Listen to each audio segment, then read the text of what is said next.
Hello दोस्तों, स्वागत है आप सभी का एक और नई वीडियो में। आज मैं आप सभी के लिए एक बेहद ही खौफनाक सच्ची घटना लेकर आ गया हूँ। दोस्तों, ये घटना एक ऐसे देश की है जो कि कई सालों तक ब्रिटिश कंट्रोल में रहा था। उस देश का नाम मैं यहाँ पर नहीं लेना चाहूँगा और ये कहानी उसी देश के एक क्रांतिकारी की है। आइए उनकी घटना को उन्हीं के पॉइंट ऑफ व्यू से जानते हैं। सबसे पहले मैं ये मानना चाहूँगा कि हाँ, मैं क्रांतिकारी गतिविधियों में शामिल था। हमने आज़ादी पाने के लिए क्रांति करी थी। उस टाइम पर मैं दरअसल वहाँ की रिपब्लिकन आर्मी का एक सिपाही था। हमारा काम ब्रिटिश के खिलाफ लड़ाई लड़ना था और उनसे देश को आज़ाद कराना था। फ़िलहाल मैं अपनी कोई भी प्राइवेट इन्फॉर्मेशन नहीं दूंगा क्योंकि अब मैं काफ़ी बूढ़ा हो चुका हूँ और अब मेरी ये हालत नहीं है कि मैं यहाँ से वहाँ भाग सकूँ।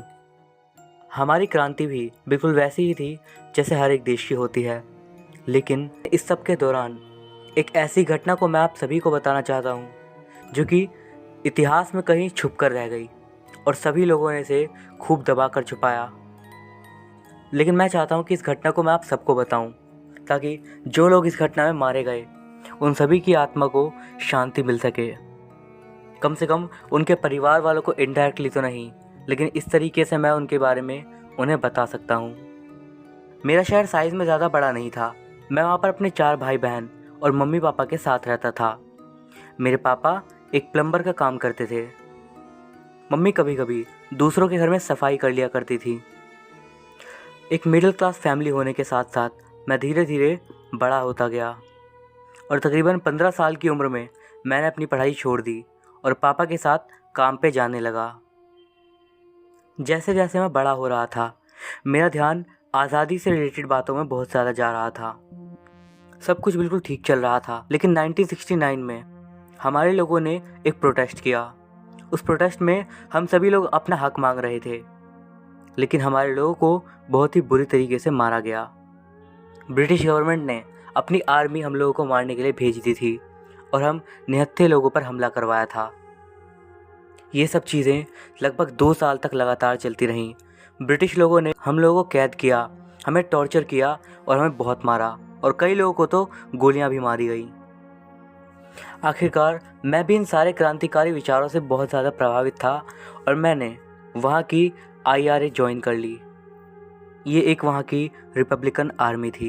इस तरीके से मैं ब्रिटिश के खिलाफ आज़ादी की जंग में उतरा था। अब मैं आपको ज़्यादा कुछ ये नहीं बताऊँगा कि मैं एज ए क्रांतिकारी क्या क्या करता था, लेकिन मैं आपको सीधा वही चीज़ बताऊँगा जो मैं आपको बताना चाहता हूँ। घटनाएं हैं अक्टूबर 1973 की। उस समय भी काफ़ी सारी क्रांतिकारी घटनाएं लगातार हुए जा रही थी। मैं भी क्रांतिकारी बन के काफ़ी ज़्यादा खुश था और लगातार अपने देश को आज़ादी दिलाने की कोशिश में लगा हुआ था। एक बार तो ऐसा भी हुआ कि ब्रिटिश लोगों ने मेरे घर पे एक नोट छोड़ दिया और एक फूलों की माला दे दी और उस नोट में लिखा था कि मेरी आत्मा को शांति मिले। इन सब चीज़ों से मेरी माँ बहुत ज़्यादा परेशान रहती थी। इससे पहले मैं आपको वो पूरी घटना बताना शुरू करूँ, आपको थोड़ा उस समय का माहौल बता देता हूँ। जैसे जैसे क्रांति आगे बढ़ रही थी, जो हमारे देश का नॉर्थ का एरिया था, वहाँ पर अचानक से कई तरीके की चुड़ैलों, शैतानी ताकतों की बातें बहुत ज़्यादा बढ़ी आ रही थी। कई लोग लगातार ओकल्ट प्रैक्टिस करते थे, जो कि काफ़ी ज़्यादा खतरनाक होता जा रहा था। ये सब घटनाएं तब शुरू हुई जब एक जगह पर कई सारे मरे हुए जानवर पाए गए और इन सब चीज़ों को जोड़कर देखा गया एक शैतानी पूजा से। वहीं पर कई सारे मरे हुए भेड़ और न जाने कैसे कैसे जानवर पड़े हुए थे। कुछ समय बाद एक जवान लड़के को किसी ने मार दिया और उसकी लाश को नदी में फेंक दिया। इस घटना को भी बहुत ही ज़्यादा नकारात्मक चीज़ों और पैरानॉर्मल से ही जोड़कर देखा। कुछ लोग मानते थे कि ये ब्रिटिश लोगों का ही किया धरा है, लेकिन कुछ लोग मानते थे कि उस लड़के को शैतान के सामने बलि दिया गया है। उस टाइम ऐसा भी बहुत ज़्यादा प्रचलन हुआ कि कई छोटे छोटे लड़के और लड़कियां सियोंते प्रक्रिया के द्वारा आत्माओं से बातें करने की कोशिश करती थी, क्योंकि क्रांति के समय कई लोग मारे जा चुके थे और उनके अपने घर वाले उनसे मरने के बाद भी उनसे बात करने की कोशिश करते थे। जिन लोगों को सियोंसे के बारे में नहीं पता, उन्हें बता दूं, सियोंसे एक ऐसी प्रक्रिया है जिसके द्वारा आप मरे हुए लोगों से बात कर सकते हो। हमें यही लगता था कि ये सारा काम जो हो रहा था ये ब्रिटिश कर रहे थे ताकि हमारी इस पूरी क्रांति का बेस कमज़ोर हो जाए। वो चाहते थे कि हमारे लोग डर में जिएं, ऐसी चीज़ पर विश्वास करें जो कि शैतानी या फिर कुछ और हो, जिससे लोगों को असल मायने में डर लगे। सच बताऊं तो उस समय पर भूत प्रेत पिशाच इन सब चीज़ों में से एक भी चीज़ पर मैं थोड़ा सा भी यकीन नहीं करता था। मैं एक नई थिंकिंग वाला बंदा था। उस घटना के लिए आईआरए ने मुझे ही इन्वेस्टिगेशन के लिए वहाँ पर भेजा। मैं चाहता था मैं सारे अंधविश्वास को ख़त्म कर दूं और लोगों के मन से सारा डर एक ही बार में ख़त्म कर दूं। लेकिन अक्टूबर 1973 के उन कुछ दिनों ने मेरी ज़िंदगी ही बदल के रख दी, मेरी सोच ही बदल कर रख दी। शुरुआत हुई पतझड़ की एक रात से, जब एक पुराने से घर में एक बेहद ही खौफनाक घटना घटी। एग्जैक्ट घटना तो शायद ही कभी बाहर आई हो, लेकिन जो घटना लोगों को बताई गई वो ये थी कि कुछ जवान बच्चों ने, जो कि शायद नशे की हालत में थे, उन्होंने एक बकरे को काट दिया और उसके बाद उसकी लाश को वहीं पर एक जगह से टकरा दिया। उन्हीं लड़कों के बीच में एक टीनेज लड़की भी थी जिसने उसी बकरे का खून उसी जगह पर पी लिया और शायद उसका मानना था कि ऐसा करने से वो अपने मरे हुए भाई को वापस पा लेगी, जो कि कुछ ही दिनों पहले क्रांति के दौरान मारा गया था। इस घटना के अगले दिन ही 2 लड़के और एक लड़की को पकड़ लिया गया। लड़की वही थी जिसने खून पिया था और उसके साथ 2 मेन लड़के थे। ब्रिटिश लोगों ने उन्हें जल्दी छोड़ दिया, लेकिन इस वजह से पूरे शहर में बहुत ही अजीब अजीब अफवाहें फैलने लगी। जब ब्रिटिश लोगों ने उन्हें वहाँ से छोड़ दिया, उसके अगले दिन काफ़ी अजीब अजीब घटनाएं हुई। जिन 4 सिपाहियों ने उन तीनों को पकड़ा था, उनके साथ बेहद ही भयानक घटना घटी थी। उनमें से कोई भी अगले दिन अपनी ड्यूटी पर नहीं आया। सभी ने एक ऐसी चीज़ का सामना किया जिससे कोई भी डर जाए। सभी लोगों ने बहुत ही अजीब अजीब बातें करना शुरू कर दिया और इसी वजह से उन सभी लोगों को साइकोलॉजिकल डिपार्टमेंट में भेज दिया गया। उनमें से एक सिपाही ने बाद में सुसाइड कर ली। इस घटना से शहर में इतनी दहशत फैल चुकी थी कि माँ बाप अपने बच्चों को शाम को अंधेरे के बाद घर से बाहर नहीं निकलने देते थे। जब इन सारी घटनाओं की खबर आईआरए को पहुंची और जब उन्हें पता चला कि लोगों में किस तरीके से दहशत फैल रही है, तो उन लोगों ने अपनी खुद की जांच टीम बना सही समझी। उस जांच टीम का लीडर मैं था और मेरे साथ थे मेरे 2 बहुत ही अच्छे दोस्त। मैं यही चाहता था कि इस सारी घटनाओं के पीछे जो बात निकले वो बहुत ही कोई छोटी सी होगी। या तो उन बच्चों ने ब्रिटिश लोगों के साथ हाथ मिला लिया है या फिर उन्होंने नशे में काम किया होगा। मेरे साथ जो मेरे 2 साथी थे, उनमें से एक था मॉल, जो कि बचपन से मेरा क्लासमेट था। वो बिल्कुल मेरे भाई की तरह था। और हम लोगों के साथ ही था शेमस, एक 6 फुट का बंदा जो कि बहुत ही ज़्यादा ताकतवर था। इतना ताकतवर कि एक बार जब ब्रिटिश सिपाहियों से लड़ाई हुई तो उससे लड़ने के लिए जब 6 सिपाही आए तब जाकर उसे पकड़ पाए थे। सच कहूँ तो वहाँ पर जो कुछ भी उनके साथ हुआ वो उनके साथ नहीं होना चाहिए था। अगर मुझे हल्की सी भनक होती कि ऐसा कुछ हो सकता है तो कभी भी मैं उन सबको इस चीज़ में शामिल ही नहीं करता। हम लोग शहर में इधर उधर उन बच्चों को ढूंढने लगे क्योंकि वो तीनों ही गायब चल रहे थे। लेकिन धीरे धीरे हमने उन तीनों को एक एक करके पकड़ ही लिया। लेकिन पकड़ने के बाद उनके घर वालों ने इवन उनके खिलाफ़ कंप्लेन फाइल करी। किसी के घर वाले ने कोई भी सवालात नहीं करे कि हम उन्हें क्यों लेके जा रहे हैं। ये थोड़ा अजीब था। अब जब हमारी आईआरए किसी को भी पूछताछ के लिए उठाती थी तो लोग इस बात को ज़्यादा पसंद नहीं करते थे, क्योंकि कोई भी नहीं चाहेगा कि आप एक खुफिया एजेंसी से पूछताछ करवाओ। लेकिन वो जो बच्चे थे वो सच में बहुत ही ज़्यादा अजीब थे। उनमें से कोई बच्चा हल्का सा भी नहीं डरा था। डर तो छोड़ो, उनके फेस पर कोई इमोशन था ही नहीं। हम उन तीनों को अपने साथ लेकर शहर के बाहर एक घर के अंदर ले आए जो कि पहले बंद ही था। यहीं से उनका अजीब बिहेवियर स्टार्ट हो गया। अब क्योंकि उन बच्चों की फैमिली आज भी वहाँ पर रह रही है, इसीलिए मैं उनका असली नाम तो आपको नहीं बता सकता। लेकिन ये सारी बात बताने के लिए उन दो लड़कों को मैं पैडी और मिक कहूँगा और उस लड़की को मैरी कहूँगा। जब हम उन तीनों को उस घर में लेकर गए तो हमने उन तीनों को ही अलग अलग रूम में लेकर गए, जहाँ पर हम उन तीनों से पूछताछ कर रहे थे। हमने लगातार उनसे कई सारे सवाल पूछे उस इंसिडेंट से रिलेटेड, वो वहाँ पर क्या कर रहे थे और ब्रिटिश लोगों ने उनसे क्या कहा है, लेकिन इसका हमें कोई भी फ़ायदा नहीं हुआ। उन तीनों में से किसी ने भी एक शब्द तक मुंह से नहीं निकाला। बस तीनों के तीनों ही हमें बहुत ही अजीब तरीके से घूरते रहे। ऐसा लग रहा था कि हम लोग वहाँ पर थे ही नहीं। ये तो छोड़िए, यकीन मानिए उनको मैंने जितनी देर तक देखा उनमें से किसी ने भी एक बार भी अपनी पलक तक नहीं झपकाई थी। कुछ घंटों तक ऐसे ही पूछताछ चलती रही। ये सब इतना ज़्यादा हो चुका था कि शेमस बहुत ही ज़्यादा परेशान हो गया था और बहुत ही ज़्यादा गुस्से में आ गया था। इतना गुस्से में कि उसने उनमें से एक लड़के को एक ज़ोरदार थप्पड़ मार दिया। उस लड़के को उसने 3-4 बहुत ही तगड़े तगड़े थप्पड़ मारे। अब मैं आपको बता दूं, शेमस सही में एक बहुत ही ज़्यादा ताकतवर बंदा था और यकीन मानिए आपको वो एक मारता है तो आपको बहुत ही ज़्यादा दर्द होगा, लेकिन उस लड़के के साथ ऐसा नहीं था। उन तेज़ तेज़ थप्पड़ों का जवाब उसने कुछ भी नहीं किया। उसने हल्का सा रिएक्ट भी नहीं करा। ना ही उसे देखकर ऐसा लग रहा था कि उसे दर्द या फिर कुछ भी फील हो रहा है। बेशक उसकी नाक से खून आ गया था, लेकिन वो बिल्कुल ज़ीरो रिएक्ट कर रहा था। और उसके बाद जो उसने बोला उससे हम लोग और भी ज़्यादा चौंक गए।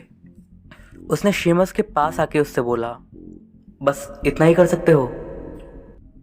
हमने सोचा कि आज रात इन्हें यहीं पर बंद कर रखते हैं और कल सुबह फिर से एक बार पूछताछ स्टार्ट करेंगे, क्योंकि हम लोग बहुत ज़्यादा परेशान हो चुके थे। हम तीनों ही, क्योंकि एक गैर कानूनी आर्मी के लिए काम कर रहे थे, इसीलिए उस घर में हम तीनों यहाँ पर नहीं रुक सकते थे और इसीलिए वहाँ पर शेमस अकेला रुक गया और मैं और मॉल अपने अपने घरों में सोने के लिए चले गए। सच कहूँ तो मैं जाते हुए ही काफ़ी ज़्यादा परेशान था, क्योंकि मुझे लग रहा था कि शेमस कुछ कर ना दे।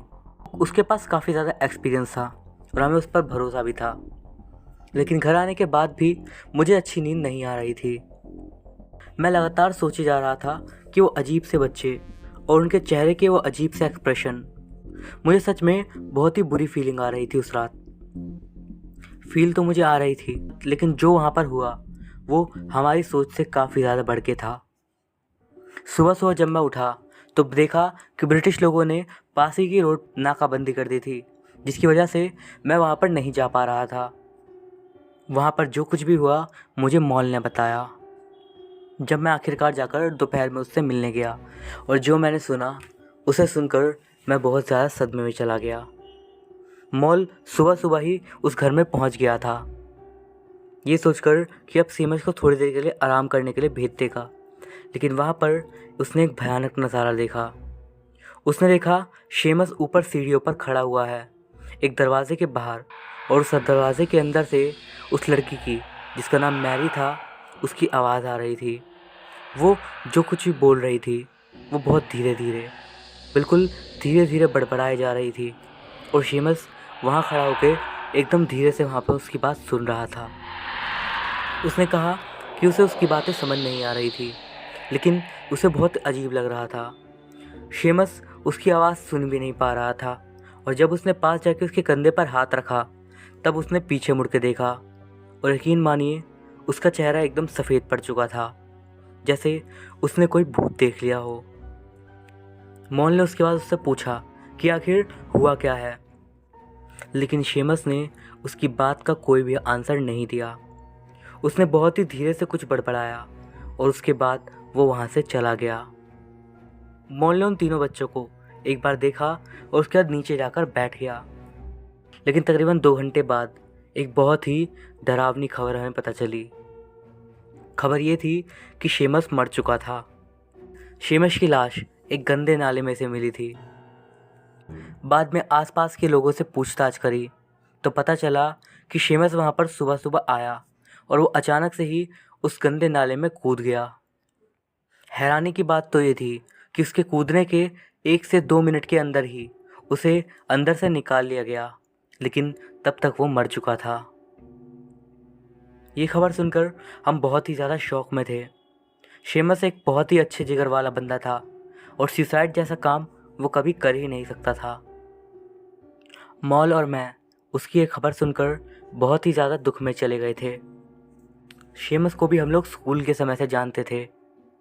वो एकदम खुशमिजाज बंदा था, इसलिए सुसाइड करने का कोई भी चांस था ही नहीं उसके साथ। मॉल ने मुझसे बस इतना कहा कि उस लड़की ने शेमस से कुछ कहा है जिसकी वजह से उसने सुसाइड कर ली। हमारे दोस्त की मौत बहुत ही दुखद घटना थी, लेकिन हमें अपना काम करना ही था और अब उन बच्चों का केस काफ़ी ज़्यादा सीरियस हो चुका था। शाम तक हम लोग सदमे में रहे और उसके बाद जाकर मैं और मॉल वापस से उसी घर में गए जहाँ पर हमने उन तीनों को रखा हुआ था। वहाँ पहुँचने के बाद हम लोगों ने खाना दिया, लेकिन उनमें से किसी ने भी खाने को छुआ तक नहीं। खाना छोड़ो, उन लोगों ने ये तक नोटिस नहीं किया कि हम लोग आ चुके हैं। उस रात मैं और मॉल बहुत ही ज़्यादा डरे हुए थे। हम ये सोच रहे थे कि आज रात अगर हम उस जगह पर सोते हैं तो कहीं कुछ गलत ना हो जाए, लेकिन फिर भी हम लोग वहाँ रखे 2 सोफे पर सो गए और वो तीनों बच्चे ऊपर सीढ़ियों वाले कमरे में थे। कुछ घंटे तक मुझे काफ़ी अच्छी नींद आई, लेकिन अचानक से रात के 2 बजे मेरी आँख खुल गई। मेरी आँख खुली थी अजीब सी बड़बड़ाहट सुन के, और ये आवाज़ और किसी की नहीं बल्कि उसी लड़की की थी। मैं आपको बता दूं, उस लड़की की उम्र 18-19 रही होगी। वो जो भी बड़बड़ा रही थी उसके शब्द मैं साफ साफ नहीं समझ पा रहा था, लेकिन जिस तरीके से वो बोल रही थी वो बहुत ही ज़्यादा क्रीपी था, जैसा कि मॉल ने मुझे बताया था। मैंने उठने की बहुत कोशिश करी, लेकिन मैं हल्का सा भी हिल नहीं पा रहा था। और फिर अचानक से एक शीशा फूटने की आवाज़ आई ऊपर से, और शीशा फूटने की आवाज़ के साथ ही मॉल झटके से उठ गया और उसके साथ ही मैं भी हिलने लगा। हम दोनों ही अपनी गन लेकर ऊपर की तरफ गए, ये देखने के लिए कि आखिर हुआ क्या है। हम लोग वहाँ बने पहले कमरे में गए, जिसके अंदर उनमें से एक लड़का जिसका नाम मिक था वो था। जैसे ही हमने दरवाज़ा खोला, हमने एक बहुत ही भयानक दृश्य देखा। हमने देखा कि वहाँ पे जो खिड़की थी उस खिड़की को तोड़ दिया गया है, जिसमें से ठंडी ठंडी हवाएं कमरे के अंदर आ रही थी। मिक ज़मीन पर पड़ा हुआ था और उसके गले पर एक बहुत ही गहरा घाव था, जिसमें से लगातार खून निकले जा रहा था। हमें समझ में आ गया था मिक ने शायद वो शीशा तोड़ा और उसके बाद उस शीशे से अपना ही गला काट दिया। मॉल और मैं फ़ौरन ही उसे उठाकर वहाँ से ले जाने लगे, लेकिन तब तक वो मर चुका था। जब तक वो ज़िंदा था और मैंने जब तक उसे अपनी गोदी में लिए रखा, सच बताऊं सबसे ज़्यादा खौफनाक मंजर था वो। उसकी आंखों में कोई भी डर नहीं था, बिल्कुल भी दर्द नहीं। बस ऐसा लग रहा था कि अब शायद उसे शांति मिल रही है मरने के बाद। मॉल और मैं इस सब से बहुत ही ज़्यादा डर चुके थे, लेकिन हमें अभी बाकी दोनों के कमरे में भी जाके देखना था। हमने जैसे तैसे करके उसकी बॉडी को वहीं पर लेटाया और उसके बाद आगे वाले कमरे में देखने गए जहाँ पर वो दूसरा लड़का पैडी था। जैसे ही हमने दरवाज़ा खोला तो और भी ज़्यादा हैरान हो गए और डर गए। उस लड़के ने बिजली के तार को, जो कि बल्ब का था, उससे अपने आप को वहाँ की छत पे एक कुंडी से लगाकर फांसी लगा ली थी। उसे देखते के साथ ही हम लोग अंदर गए और उसे नीचे उतारा, लेकिन वो भी मर चुका था। कुछ ही देर में 2 सुसाइड, वजह किसी को भी नहीं पता। बहुत ही ज़्यादा अजीब और डरावना था ये। मिक और पैडी दोनों मर चुके थे। हम लोग भागकर मैरी के कमरे में गए, ये सोचकर कि न जाने अब वहाँ पर क्या दिखेगा। जैसे ही हमने दरवाज़ा खोला तो हम लोगों की रूह तक कांप गई। हमने देखा मैरी कमरे के बीचों बीच खड़ी हुई थी और लगातार उसकी नज़र दरवाजे पर ही थी, बिल्कुल ऐसे कि वो हमारा ही इंतज़ार कर रही हो। मेरी नज़र उसके हाथ के नाखूनों में गई, जिनमें काफ़ी सारा खून टपक रहा था और मांस के कुछ टुकड़े भी थे।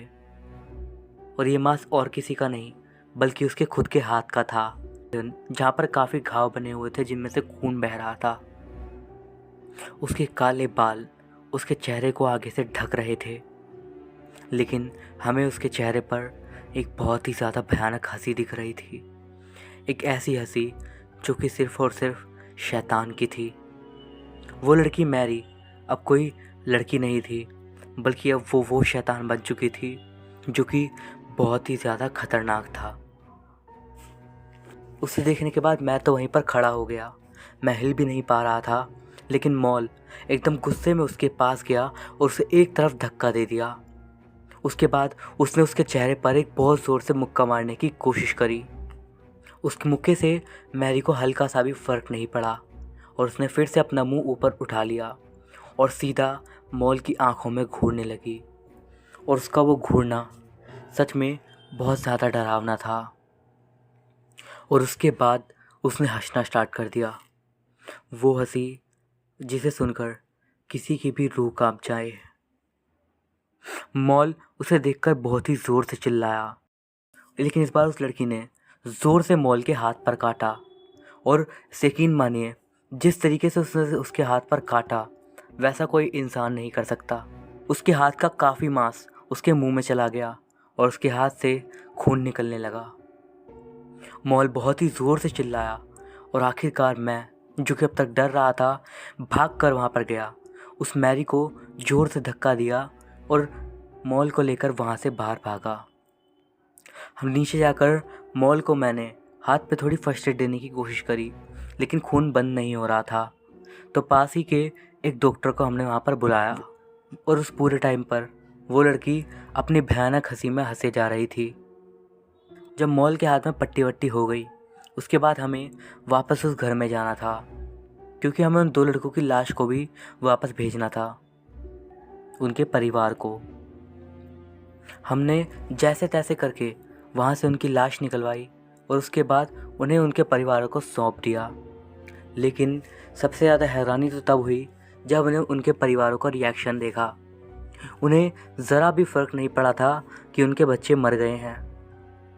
बाद में मेरी बात पैडी की माँ से हुई थी, तो उन्होंने बताया कि उन्होंने अपना बेटा काफ़ी समय पहले ही खो दिया था।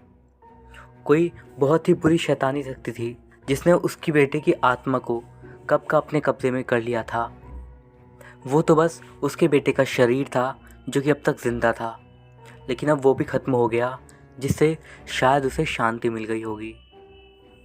इधर मैं और मॉल अब भी सोच रहे थे कि आखिर मैरी के साथ क्या किया जाए, और काफ़ी सोचने के बाद हमने वो करना सही समझा जो कि उस टाइम पर शायद ही कोई सोच सकता था। हमने चर्च से एक फ़ादर को बुलवाया। हम नहीं चाहते थे किसी भी बाहर वाले को इस केस में इन्वॉल्व किया जाए, लेकिन ये अब ज़रूरी हो गया था जिस तरीके के हालात थे उनके लिए। हम ये भी चाहते थे कि मैरी ज़िंदा और सही सलामत बच जाए, लेकिन ये मुमकिन नहीं था। जिन फादर को हमने बुलाया उनके बारे में हमने पहले भी सुना था। वो पहले भी शायद ऐसे केसेस को हैंडल कर चुके थे। वो शाम को उस घर में आए थे।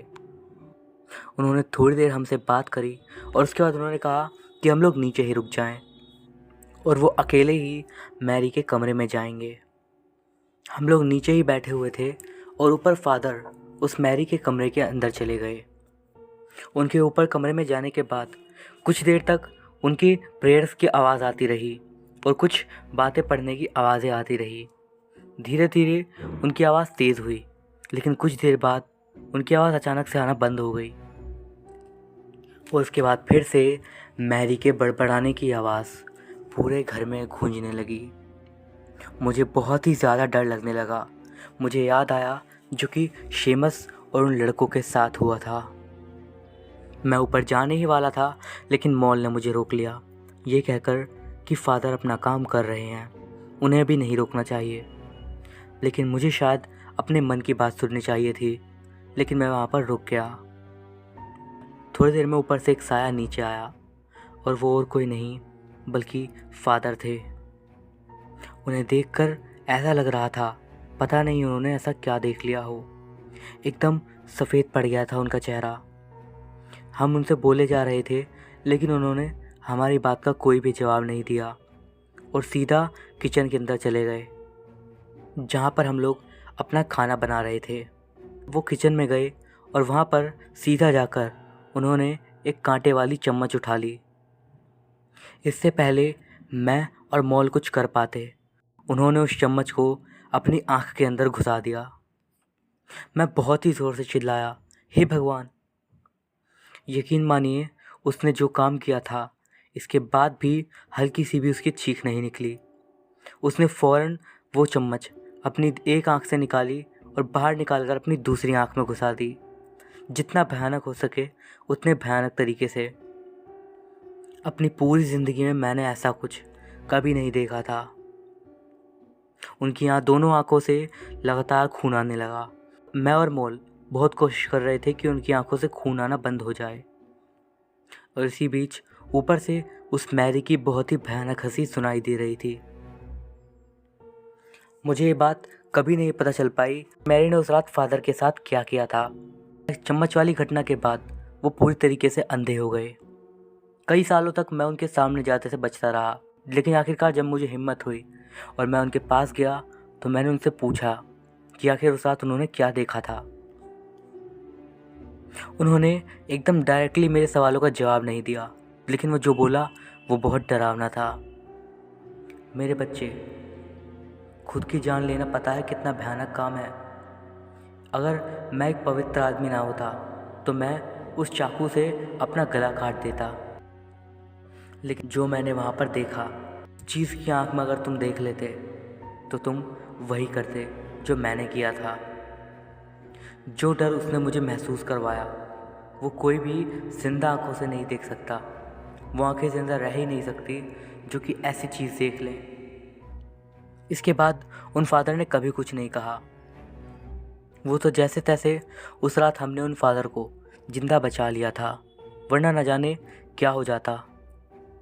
ऊपर हमारी टीम से हमें ऑर्डर थे कि हमें ये केस जैसे तैसे इसे निपटाना होगा। उनको इस मामले में ज़्यादा इंटरेस्ट नहीं था और फैसला मॉल और मुझे ही करना था। और आखिरकार हमने वो फैसला लिया जो कि हमें बहुत पहले ले लेना चाहिए था। हम अब समझ चुके थे कि मैरी अब जा चुकी है और जो भी चीज़ ऊपर उस कमरे के अंदर बंद है वो सिर्फ एक शैतान है जो कि बस मौत बांटता है, और हमें उसे जान से मारना ही होगा। मॉल और मैं ऐसा ही कुछ सोचकर अपनी 2 गन्स लेकर ऊपर उस घर में वापस चले गए। गन होने के बावजूद कसम से मुझे बहुत ज़्यादा डर लग रहा था उस घर के अंदर जाने में। बहुत ही शांति से हम अंदर गए। मॉल के हाथ लगातार कांप रहे थे। उसके बाद वहाँ पर जो हुआ उसे सोचकर मेरा मन करता है कि काश मैंने मॉल को वापस भेज दिया होता, लेकिन मुझे नहीं पता था कि ऐसा कुछ हो सकता है।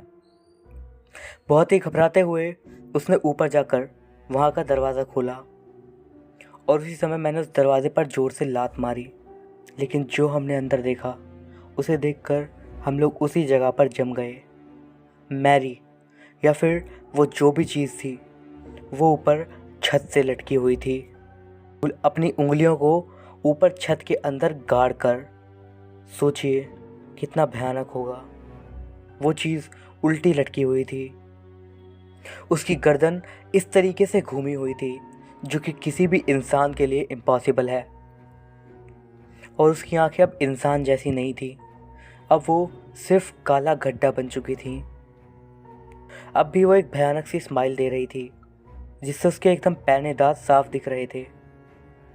वो चीज़ अब क्या बन गई थी ये मैं आपको शब्दों में नहीं बता पा रहा, और जो मैं वहाँ पर देख रहा था उसे देखकर मैं वहीं पर डर से जम गया था। वो जो भी चीज़ थी वो छत पे से चलते चलते ही हमारी तरफ आई। उसने मॉल और मुझे बहुत ही ज़ोर से धक्का दिया और वहाँ से सीधा नीचे की ओर भाग गई। वो बहुत ही तेज़ी से घर से बाहर भाग गई। मॉल उठा और बोला, हमें इसे मारना होगा, और ऐसा कहकर वो बहुत ही तेज़ी से नीचे उसके पीछे भागा। मैं भी उसके पीछे पीछे भाग कर गया। मॉल भागने में मुझसे काफ़ी तेज़ था, इसलिए वो मुझसे काफ़ी आगे निकल गया था। उस रात में उन गलियों में सिर्फ उस चीज़ की चीखें सुनाई दे रही थी, बहुत ही भयानक चीखें। अब हमें पता भी नहीं था कि वो मैरी नाम की लड़की कहाँ गई। लेकिन फिर अचानक से हमें वो मैदानों की तरफ भागते हुए दिखाई दी और मॉल और मैं बहुत ही तेज़ी से उसके पीछे पीछे भागने लगे। मैं मॉल को अपने आगे तेज़ी से भागता हुआ देख रहा था कि तभी मेरी नज़र गई पीछे से आ रही परछाइयों पर। और जब मैंने पीछे देखा तो मुझे पता चल गया कि अब ये शायद मेरा आखिरी दिन है। मैंने देखा कि पीछे ब्रिटिश सिपाही अपनी एक पूरी आर्मी के साथ वहाँ पर हमारे पीछे पीछे आ रही थी। ब्रिटिश कमांडर ने फ़ौरन एक घोषणा करी, तुम दोनों अपनी गन फेंक दो वरना हम तुम पर गोली चला देंगे। मॉल फ़ौरन वहीं पर रुक गया और पता नहीं उसके दिमाग में क्या चल रहा था कि उसने अपनी गन को उन ब्रिटिश सिपाहियों की तरफ करा और एक फायर कर दिया। बदले में फ़ौरन उन लोगों ने उसके ऊपर जवाबी कार्रवाई करते हुए गोलियां चला दी और मेरा दोस्त मॉल मेरी आंखों के सामने ही वहीं पर मारा गया। जब तक वो उसे मार रहे थे बहुत ही मुश्किल से मैं वहाँ से पीछे की ओर भाग गया और भागते हुए एक ऐसी जगह पर छुप गया जहाँ पर कोई मुझे नहीं ढूंढ सकता था। जब तक ऐसा हो रहा था तब तक वो चीज़ वैसे ही अपनी आवाज़ में घुर्राए जा रही थी। अगले दिन तक जैसे तैसे मैं छुप ब्रिटिश लोगों ने अपना एक स्टेटमेंट जारी कर दिया जिसमें उन्होंने लिखा था, जिसमें 2 बंदूक से लैस आदमी उनके पास हमला करने आए थे। एक को उन्होंने मार गिराया और एक वहाँ से भाग गया। आईआरए ने भी अपनी एक स्टेटमेंट जारी करी जिसमें उन्होंने भी सेम चीज़ कही थी। लेकिन असली घटना क्या थी वो तो सिर्फ मैं जानता था। आप ही सोचिए, एक पूरी आर्मी के सामने 2 लोगों को कौन ही भेजेगा। लेकिन सच्चाई ये थी कि सच को कोई बाहर नहीं आने देना चाहता था, क्योंकि सच पता सबको था लेकिन डर बहुत ही ज़्यादा था। और अगर ये डर जनता में बढ़ जाता तो न जाने क्या हो सकता था। मॉल को एक बहुत ही अच्छा फ्यूनरल मिला, एक मिलिट्री परेड मिली। उसके बाद उसे शहर के बाहर कब्रिस्तान में दफना दिया गया। मैं उसके परिवार का सामना नहीं कर सकता था क्योंकि मैं बहुत ज़्यादा गिल्ट में था, इसलिए मैं वहाँ पर नहीं गया। आप सोच रहे होंगे मैरी का क्या हुआ। अगर ब्रिटिश लोगों की माने उनकी नज़र में वो लड़की गायब है। और एक और ख़बर थी कि आईआरए ने उसे मार दिया और उसे कहीं पर दफना भी दिया, लेकिन ये सच नहीं है। उसके बाद आने वाले कई सालों में आसपास की कई जगहों पर ऐसी घटना घटी जिनमें एक जवान लड़की लोगों के घर पे जाती जिसकी आंखें एकदम काली रहती और जो भी उसे देख लेता उसके साथ कुछ ना कुछ बुरा हो जाता, या आसान शब्दों में कहूँ तो फिर वो श्रापित बन जाता। आईआरए का एजेंट होने के नाते मुझे उन्होंने कुछ टाइम के लिए छुपा दिया। मैं इस घटना को हमेशा भूलना चाहता था लेकिन मैं कभी भी इस बात को भूल नहीं सकता था। इसके बाद ज़िंदगी बहुत ही मुश्किल से बीतती रही और बीतते बीतते 2010 तक में आ गई। अब मेरी उम्र काफ़ी ज़्यादा हो गई थी और अब मेरा पोता भी हो चुका था। कई सालों पहले घटी वो घटना कहीं मेरी यादों में जाकर छुप गई थी, लेकिन फिर एक बार फिर से शहर में एक बहुत ही खौफनाक घटना का जिक्र फैला। और जब उस चीज़ को देखने के लिए शहर की पूरी भीड़ एक जगह पर इकट्ठा हुई और वहाँ पर जो सब लोगों ने देखा उनके लिए तो वो एक बहुत ही डरावनी सी आत्मा थी, लेकिन जो मैंने देखा वो मैं कभी नहीं भूल सकता। वो और कोई नहीं बल्कि मैरी थी, अपने शैतानी रूप में। उस घटना को तकरीबन 40 साल बीत चुके थे, लेकिन इसके बाद भी उसकी एज हल्की सी भी नहीं बढ़ी थी। उसे वहाँ पर देखकर मैं बहुत ही ज़्यादा खौफ खा गया था। बस पूछिए ही मत कि मैं क्या वहाँ पर फील कर रहा था। वो चीज़ शहर की आधी भीड़ के सामने से न जाने कहाँ भागकर गायब हो गई और वहाँ पर सिर्फ उसकी हंसी गूंजती रही। कई बार कुछ ऐसे अनचाहे किस्से होते हैं जो कि असल में घटे तो हुए हैं, लेकिन लोग उनके बारे में बात नहीं करना चाहते, और ये उन्हीं किस्सों में से एक बेहद ही खौफनाक घटना थी। और सबसे डरावनी बात तो ये, मैरी आज भी वहाँ पर घूम रही है और न जाने कब वो किसके सामने आ जाए। मैं उसे जिस हद तक रोक सकता था उस हद तक रोकने की कोशिश करी, लेकिन अंजाम क्या क्या हुए ये मैंने आपको बता दिए। आप में से कई लोगों को ये पूरी घटना सिर्फ एक मनगढ़ंत कहानी लगेगी, लेकिन ये एकदम सत्य घटना है।